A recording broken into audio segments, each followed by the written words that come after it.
Hello mga ka-minions! Hindi po ako po pwedeng sumigaw dahil nandito na po tayo sa loob ng Marnes Restaurant. Pero gusto ko kasing i-feature itong kanilang indoor plant na nakakot ng aking attention. If you remember sa Caldos Cafe, nag-feature din ako ng yung ano lang, baba lang, part ng same din na plant. Hindi kasi siya ganun ka attractive kasi gabi. Ngayong lunchtime makikita nyo ang ganda niya. Maganda tong pang design as indoor plant. Focus po natin. Ito ang amazing sa kanya mga ka-minions. Masyadong bright ang light. Yan po. X po yung mga sanga. Kung nakikita nyo, dyan po ako na-attract. Kung papaano nila dinesign mula nung bata pa ito. Kasi natural ang pagkakaano niya eh. As you can see. Saan ba? Yan. Yung pagkakadikit-dikit niya is normal.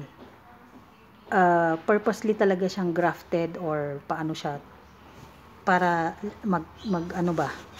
magdikit-dikit sila. Yan. Ito.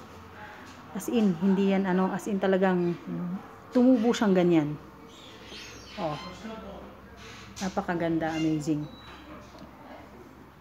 Ewan ko kung anong pangalan nito, mga ka-minions. Kung alam niyo po ang pangalan ng indoor plant na to, please po mag-comment po kayo down below para makilala naman natin ang amazing plant na to, indoor plant. Ayan po. Yan ang best attraction niya. Pangalawa na tong beses na nakita ko siya eh. So malamang sa lahat ng mga restaurants or common na ito sa kanilang Amazing talaga kung paano nila napagdikit-dikit yung mga sanga. That's the beauty of hindi siya particularly nature kasi nangialam eh, may pinakialaman kaya siya naging ganyan, but still the plant is alive. See, yan po mga ka-minions. So hanggat di ko pa alam kung anong pangalan ng plant na ito, mananatili siyang indoor plant sa akin.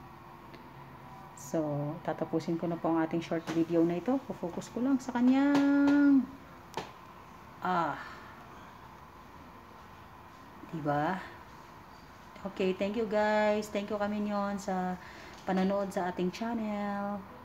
Sa mga hindi pa po nakasubscribe dyan, subscribe, please like, hit the notification bell. Thank you.